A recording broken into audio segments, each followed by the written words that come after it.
And greetings everybody, and welcome to Drozana Station. This is Jester with another ship review. And I just thought I'd tell you before we leave Drozana Station, when we have a Phoenix Lockbox event, this is where you'll come and you'll speak to a chap called, I think he's Grim, he's a little Ferengi, and he will be standing right here. So, don't forget, you heard it here. This is where on Drozana Station you'll get your Phoenix Lockbox for free. Keep your eyes on the wheel. Thank you. When Cryptic run the Phoenix Lockboxes again. Anyhow, enough of that. I'll see you in a minute.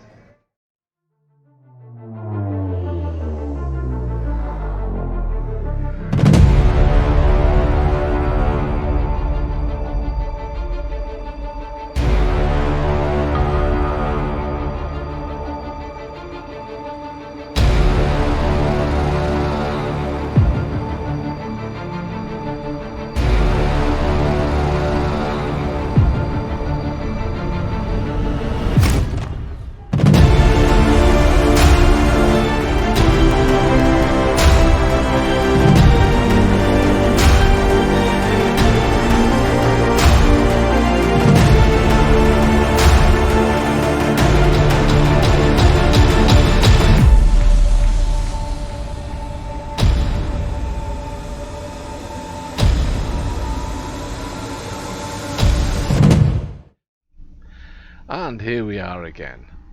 This is Jester bringing you another review of another special ship, which it's growing on me. This is the Spearhead or Crossfield class T6, otherwise known as the USS Discovery from Star Trek Discovery. Now, I have to say, looking at the ship, I'm not so keen on the design, I'll be honest. I think the saucer section is a little bit small. I'd like to see the saucer section a little larger, and maybe the nacelles a little bit raised, just a tad raised, instead of having this sort of flat type of appearance. But it is what it is, and we're here today to review it, so let's get on with it. So, what do we have under the hood? It's a 4-3 weapons build. I have 3 epic 15 emitter-linked phaser beam arrays. Just bear with me while I just have a drink. Excuse me, my throat's a bit sore. Anyway, moving on. And a dual beam, integrity links dual beam phaser.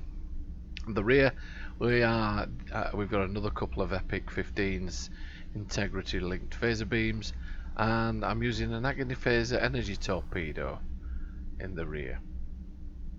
I'm running the a 3-piece Aegis set, the deflector, the impulse engines, and shields.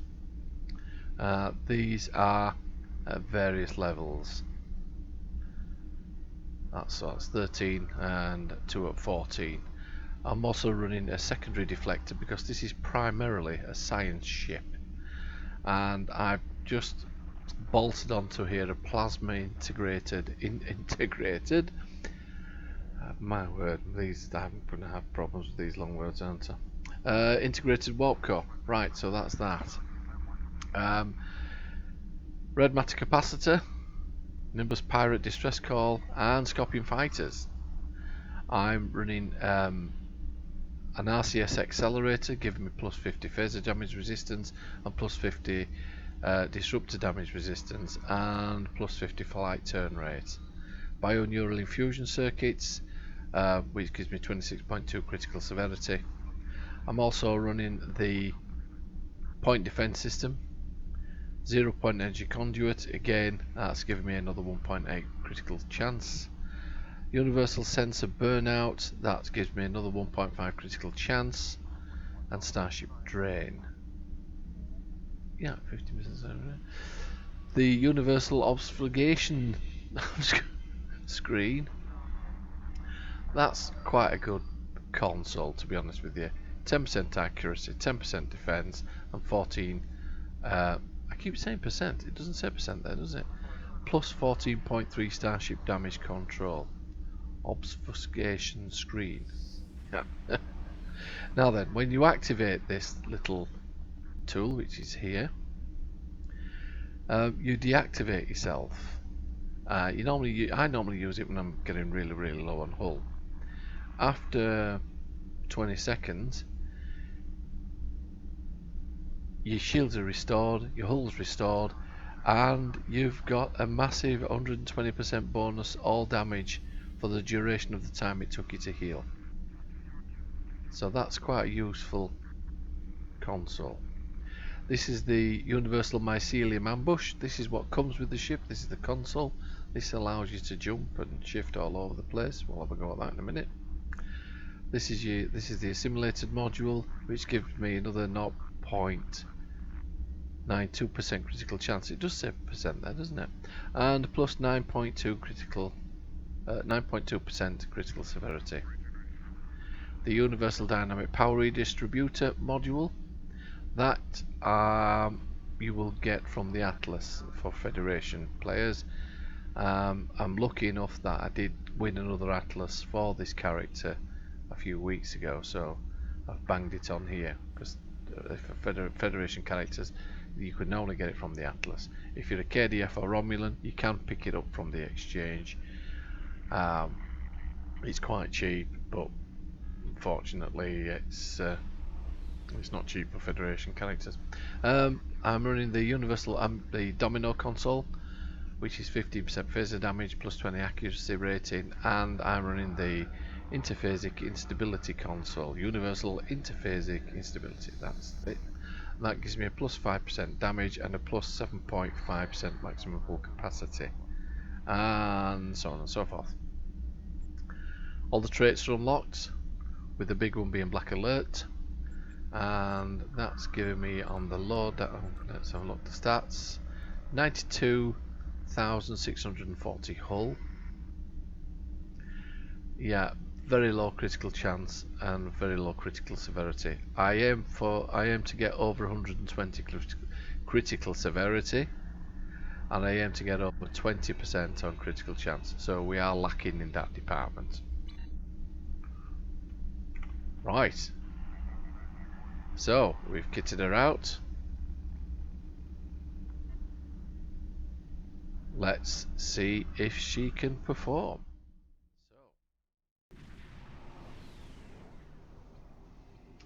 So here we are. We're going to be doing Welcome to the Gamma Hydra training facility. Today you'll be running through a Kobayashi Maru simulator. Scenario, the Kobayashi Maru. And that's one of the worst English accents I've ever heard. Or is it Australian? I can't tell. Anyway, okay. In this exercise, you must protect the Kobayashi Maru as long as possible. You'll want to keep your teammates alive as well. It's Australian. Kobayashi Maru. 19 crews out of all tier 6. We have struck a gravitic mine and have lost all power. Our hull is penetrated and we have... And you know what? I've made a mistake here. I need to quickly rectify this before we get into battle.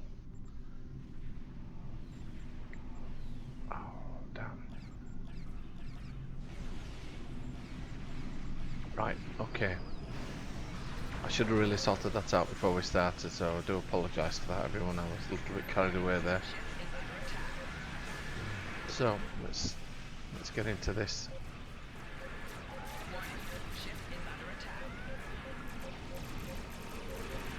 So I'll show you what the, there we go, special console does. Zooms us out, and I believe it'll fire us back in a minute. There we go. back in the thick of it.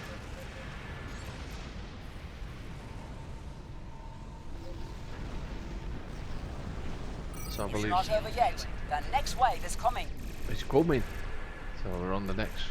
Oh, it's the Borg. Oh, you just hate the Borg.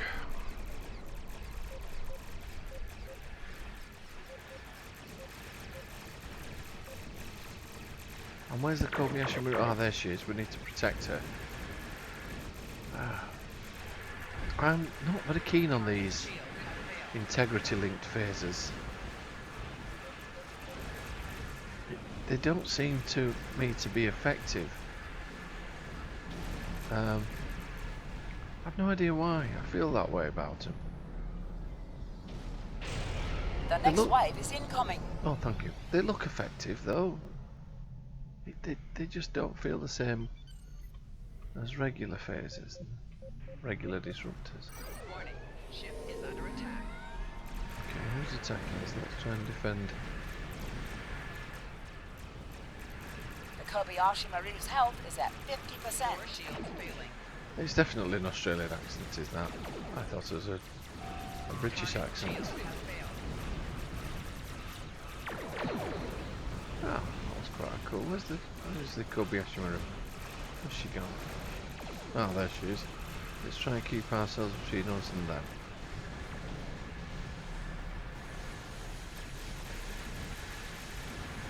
So we've just hit the point defense system.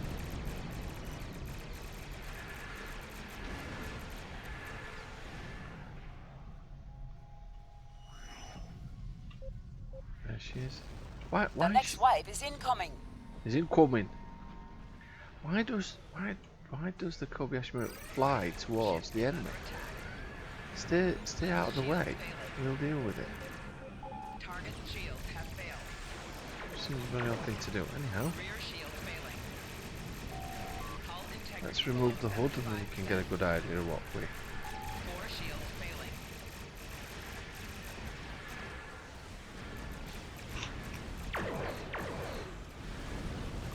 Oh, that was quite a The nice little Kobayashi spread. Maru's health is at 25%. The Kobayashi Maru's health is at 10%. Please don't die. Let's get Target this shields sorted have out. failed. Let's bring back the hood.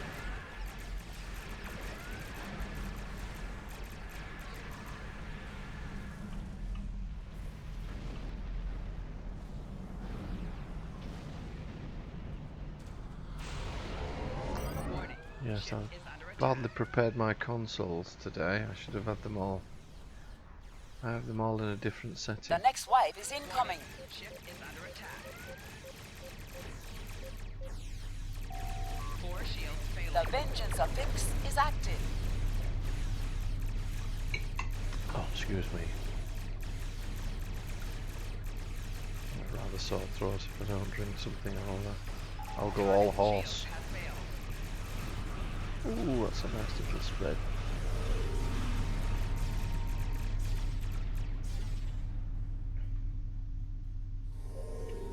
We need to get in close there. Let's go, let's go. Warning. Ship is under attack. Target shields have failed.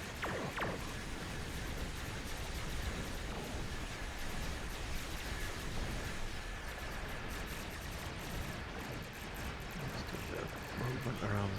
There we go. That was a nice little maneuver.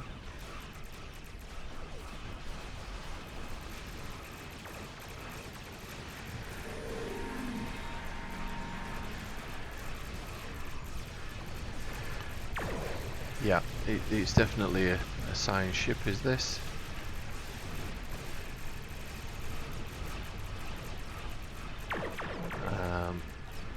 Target shields have failed.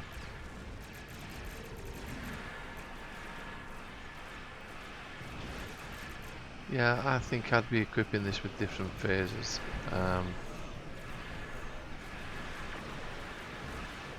Having said that, it looks like they're doing the job, doesn't it?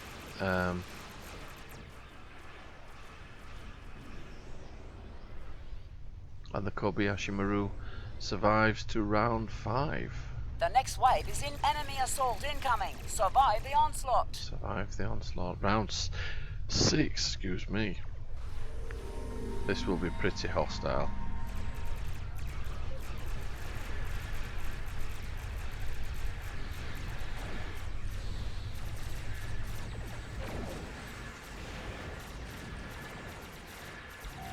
Target shields have failed.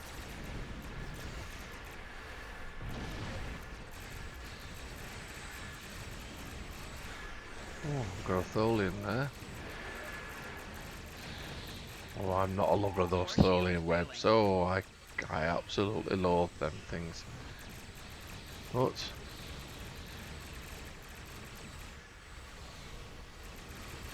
Target shields have failed.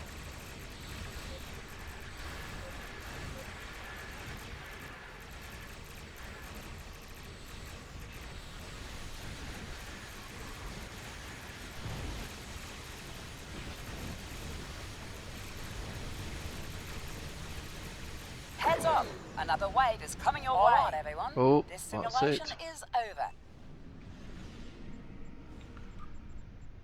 so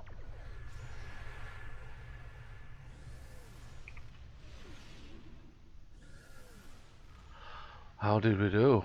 Well, I found that quite hard work. Didn't really enjoy that. I think the phases weren't appropriate for the ship. And the ship is a science ship, so maybe I should have geared it up for a science build. So, what we'll do before I go is we'll have a look at the bridge.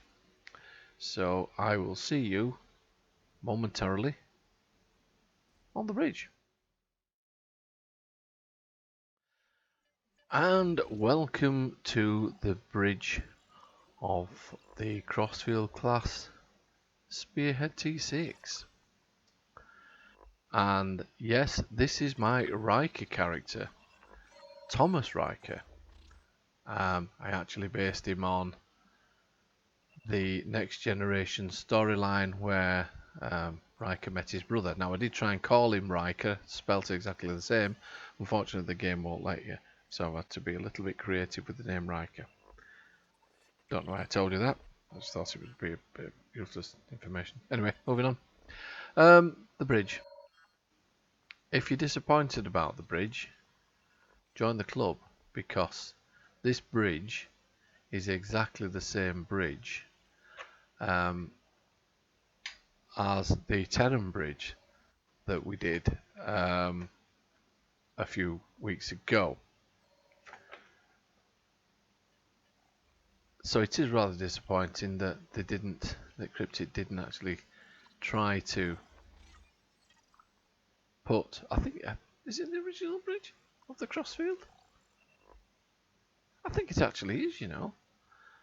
I think it's the Terran ship that's stolen the bridge from this one. Yeah, I think this is. I think that if memory serves right on Star Trek Discovery, this is the Discovery's bridge. It is. I do apologise. Anyhow, it is one of the. Oh, what on earth is this small chap doing here? And he's even out of uniform. Excuse me. Would you mind telling me why you are so small and why you are not in uniform? Pardon?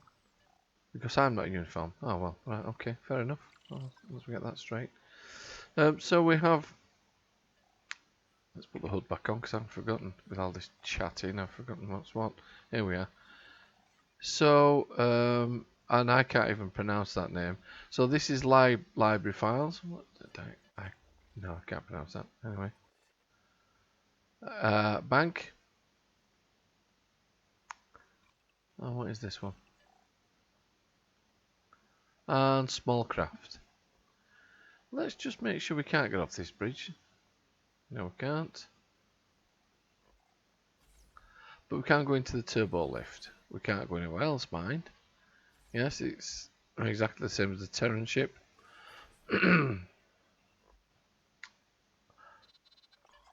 and the view screen. And I think we spoke before about this. We weren't sure whether it was a glass screen like in the Kelvin timeline chips, or whether that is a proper sort of visual TV type screen arrangement. Yes, I'm not sure. Yeah, well, can't go any closer, but there you go. And excuse me. And this is a handy little thing as well. These little flap things. I've pointed this out before. These pop up. That's quite handy, isn't it? Although, you know, his hands would be a bit of a odd angle to operate it, wouldn't it? I think it would be better flat. But for aesthetically pleasing purposes, they look alright. So, there you have it, folks. The Crossfield. Am I disappointed? I am a little bit. Yeah, I am a little bit. I did expect more, but there is one other thing I have actually forgotten to mention, and that is the stations. I've actually got this wrong, because these I could have had three tactical stations really if I'd have worked this right. These universal stations. There you go. So I could have had three tactical, or three science. I'm not into science builds. I'm into engineering builds. So there is quite a bit of variety here. It is skewed towards the science because there you go. It's the commander station. Tactical. Commander tactical. Commander science station. Commander universal. Lieutenant universal. Universal. Ensign engineering station. Okay. So yeah, this is another review I'll get into later on, because that's could take up another large chunk of time to explain, and I'm trying to keep the reviews short. So, without further ado, I hope you found this review useful. If you have, please like and subscribe for further updates. And I will see you all out there.